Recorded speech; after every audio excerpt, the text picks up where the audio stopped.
Category 2 is the feel. So what do you want your visitors to feel when they visit?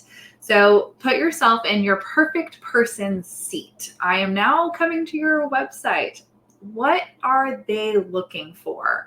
What is something that he or she is attracted to find you? And what problem can you solve for him or her? Consider if he or she wants products, information, training, or something else that you might be able to offer. What kind of connection is he or she wanting? Does he or she communicate best by maybe phone call, an email, social media messaging, or some other way that you might have available for them?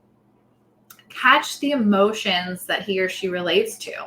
Is bold and warm better for them to relate to, or calmness? Is there excitement or serious or fun that they're going to relate to more?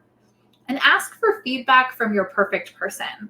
So find that person who relates most to who is that perfect image in your head for your perfect person. Communicate with him or her, start a conversation and learn their likes and styles, some stories, facts, stats, something that's going to allow you to get some feedback from them. Great job, Jill. I just want to put in here really quickly, if you're just starting out and you don't know who your perfect person is, here's another place you can evolve over time. It's not a problem. If you start out in one way and you need to make a shift, don't sweat that small stuff.